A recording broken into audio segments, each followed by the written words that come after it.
Tuntikortti on yksi tapa ilmoittaa käytettyä työaikaa Taitorissa, eli työaikaa voidaan ilmoittaa joko niin, että kirjataan työaikaa suoraan tehtäville, joko Taitori Handy-sovelluksella tai sitten nettipalvelun kautta. Toinen tapa on käyttää tuntikorttia, jonne päästään klikkaamalla valikosta tuntikortti. Eli tuntikortissa näkyy aina valitun ajanjakson kaikki päivät ja kaikki kirjaukset, joita voidaan sitten helposti muokata.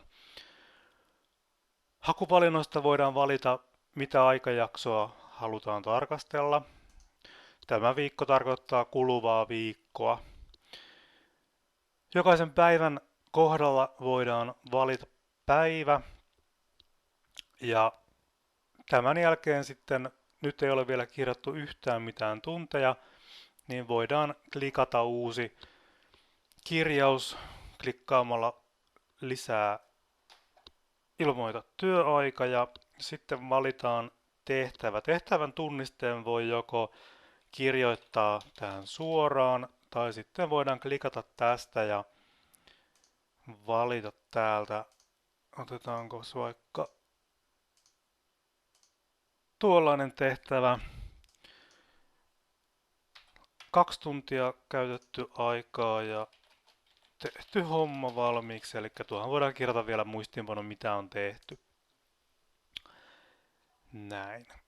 Sitten voidaan tallentaa. Nyt se on sitten kirjaus tallennettu tuolle päivälle. Tähän voidaan sitten tehdä toinen kirjaus. Otetaan vaikka täältä tämmöinen ja vaikka sitten 3 tuntia tehty ja sitten tallenna. Työaikaa voidaan ilmoittaa joko niin, että ilmoitetaan pelkästään käytetty aika, taikka niin, että annetaan myös kellonajat, koska työ on tehty.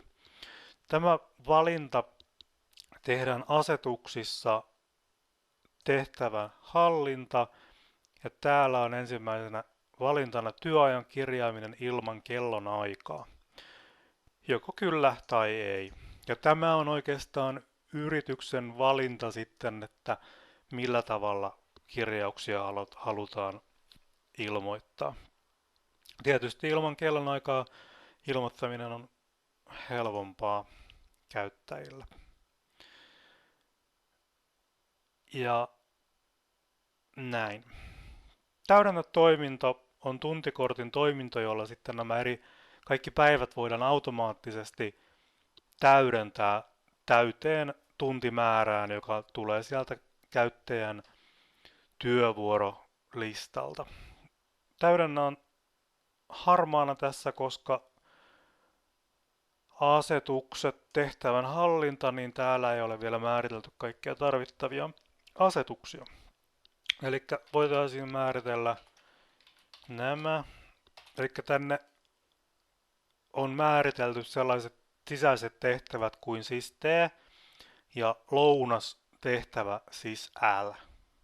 Nämä ovat tehtävän tunnisteita. Ja sitten halutaan, että täydennetään tauot, eli lounaat ja välit ja päivä täyteen. Täydennyksen voi tehdä myös automaattisesti, eli jos valitaan tämä tuntikortin täydennys automaattisesti, niin Taitorissa joka yö tehdään sitten tämä täydennys täysin automaattisesti. Mutta silloin on syytä huomioida tämä, eli kaikki työt tulee kirjata jokaisena päivänä, jotta tämä täydentäisi päiviä niin kuin sisäisellä työllä. Otetaan tuo tuosta nyt pois ja tallenna. Nyt mennään sitten takaisin tuonne tuntikortille. Ja jos mä nyt sitten tuosta klikkaan täydennä, tästä voidaan vielä määritellä sitten, että millä päivät täydennetään. Eli otetaan tuo sama sisäinen työ, siis T. näin. Nyt nähdään, että esimerkiksi tämä maanantai, niin tänne tuli automaattisesti puolen tunnin lounas ja sitten loppuaika täydennettiin sisäisenä työnä 2,5 tuntia, jotta se päivä on sitten 8 tuntia täynnä. Ja sitten näille muille päiville tuli sitten käytännössä tuo lounas ja sisäinen työ.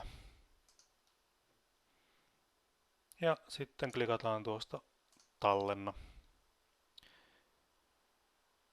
Näitähän voi kirjauksia muokata, eli kellonaikoja voi muuttaa tai voidaan poistaa kirjauksia ja tuosta plussaa klikkaamalla sitten tehdä uusia.